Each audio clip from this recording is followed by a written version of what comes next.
Salut les investisseurs malins, j'espère que tu vas bien. Aujourd'hui, je vais te parler d'Apple et des crypto-monnaies. Avant de commencer, si c'est ta première fois ici, je t'invite bien sûr à cliquer sur le bouton s'abonner pour t'abonner à la chaîne YouTube Léonis et rejoindre plusieurs milliers d'investisseurs malins. C'est parti.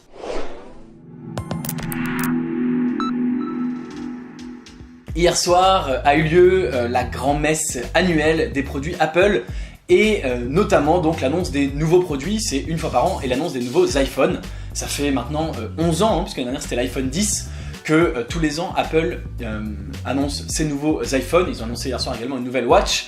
Et que tu aimes ou que tu aimes pas les produits Apple, c'est très intéressant d'analyser leur stratégie et de comparer ça avec ce qui se passe sur la crypto-monnaie. Et tu le sais sûrement, ce qui se passe depuis le départ chez Apple, c'est que tous les 2 ans, ils sortent un nouveau téléphone. Et on aime ou on n'aime pas les produits Apple. Moi j'aime beaucoup les produits Apple, je pense que c'est des très bons produits. Mais il y a une chose que j'aime pas du tout chez Apple, c'est que l'autre année sur deux où ils sortent pas un téléphone complètement nouveau, ils sortent une version un peu pareille, un peu améliorée du modèle précédent. C'est ce qu'on a vu avec les iPhones qui s'appelaient S, les 4S, 5S, 6S. Et ça n'a pas manqué hier, ils ont sorti l'iPhone XS et l'iPhone XS Max, un truc un peu imprononçable, ou XS en fonction.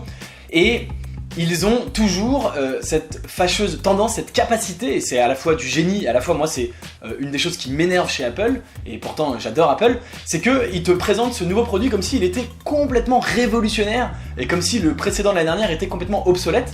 Et en regardant la vidéo de l'iPhone, je me disais mais c'est un truc de fou, c'est exactement la même chose que l'iPhone 10, mais ils te font croire que c'est un truc de dingue, que c'est 10 fois mieux, que l'écran est plus grand, alors ils ont fait un écran plus grand mais que voilà c'est quand même le même écran, que le Face ID maintenant il s'appelle le Better Face ID, mais c'est la même chose, c'est etc.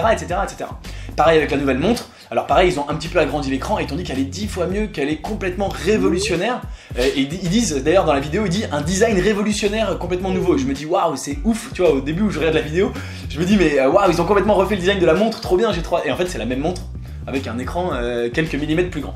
Donc ils ont cette capacité là à te dire que quelque chose qui n'est pas révolutionnaire est complètement révolutionnaire, et bien sûr ils mettent le paquet sur la communication, sur le design, sur l'aspect extérieur et pas forcément sur ce qu'il y a à l'intérieur. Et on le sait, hein, les téléphones Apple sont par exemple pas les plus puissants. Les Samsung Galaxy en général, d'un point de vue purement technique, le nombre de mégapixels, de processeurs, de machin, sont meilleurs. Ça veut pas dire que les gens ils vendent quand même plus des Apple parce que justement les gens ils en ont rien à foutre des mégapixels, mais d'un point de vue technique. Alors maintenant, quel rapport avec la crypto-monnaie ? Eh bien, ce qui est très intéressant, je pense que tous les gens dans la crypto-monnaie sont hyper fans d'Apple et se sont inspirés de leur stratégie, à savoir que tu peux observer dans les crypto-monnaies, tous les 15 jours, on te sort un nouveau projet, on te propose un nouveau projet complètement révolutionnaire qui va résoudre tous les problèmes de la crypto et qui va rendre tous les autres projets obsolètes.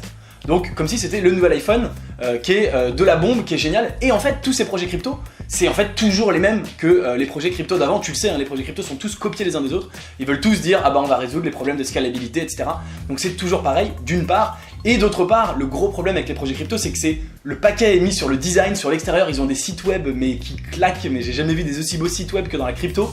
Et derrière, et je peux prendre le cas par exemple de Léos, et j'ai rien contre Léos, mais tout est très beau, tout est de la com, et derrière, en ce qui est du back-office, de l'infrastructure, de ce qui est construit, il n'y a rien. Alors c'est plus le cas aujourd'hui, il y a des choses, mais au moment où EOS a commencé, c'était que du marketing, et donc c'était que Apple. Donc c'est marrant de voir que les cryptos existent depuis moins longtemps que Apple, mais je pense que ces gens, qui sont d'ailleurs probablement pas tous des fans d'Apple, utilisent exactement la même stratégie, et on s'en rend très bien compte pour Apple, tout le monde a l'habitude, on se rend bien compte que c'est les mêmes téléphones tous les ans, tout le monde le sait, mais on s'en rend pas forcément compte dans la crypto. Dans la crypto, c'est les mêmes cryptos toutes les 5 minutes qui veulent résoudre les mêmes problèmes, et par ailleurs, je t'invite à faire très attention, c'est pas parce que c'est très beau à l'extérieur, qu'il y a un beau packaging, qu'il y a un beau site web, qu'il y a des belles phrases, une bonne communication en disant on va révolutionner ceci, cela, des bonnes tournures de phrases, que c'est derrière un bon outil technologique. Dans le cas d'Apple, en l'occurrence, il y a un bon emballage extérieur et c'est un bon outil technologique. C'est pas le meilleur qui existe sur le marché en termes de technique, mais c'est un très bon outil. Pour la crypto, c'est pas toujours le cas. La crypto, parfois, il y a des trucs qui ont des très beaux extérieurs et qui sont à l'intérieur complètement pourris. Donc voilà le rapprochement que je voulais faire, et c'est hier en regardant cette keynote, je me suis dit mais c'est dingue, ça m'a complètement rappelé les cryptos. Par ailleurs, le lien entre Apple et la crypto, c'est bien sûr qu'il y a des rumeurs non confirmées qu'Apple pourrait un jour sortir sa crypto-monnaie.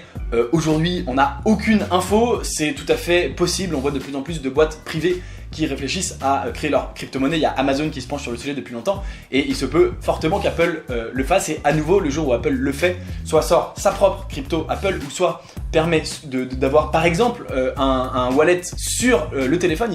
Ils aiment beaucoup Apple la sécurité et le fait qu'on puisse chacun être en charge de ses datas sur son téléphone. Ils veulent pas ouvrir le téléphone au FBI, etc. Donc je pense qu'un jour Apple pourra dire bah on sort un hard wallet sur l'iPhone, quelque chose comme ça. Ça pourra bien sûr faire monter le prix de la crypto. Enfin, on n'en est pas là. Évidemment, dis-moi en commentaire ce que tu penses de ce rapprochement entre Apple et la crypto, entre ce rapprochement sur la façon de fonctionner. Est-ce que tu es d'accord et quelles conclusions tu en tires? Moi j'en tire qu'il faut vraiment notamment se méfier. Si tu as aimé cette vidéo, je t'invite bien sûr à mettre un like, à t'abonner à la chaîne Leoni si ce n'est pas toujours fait. Et comme d'habitude, si tu veux savoir dans quelle crypto j'investis ou te former à l'investissement dans les cryptos, tu peux regarder en description les différentes choses que je te propose. Je te dis à demain pour une prochaine vidéo. Ciao!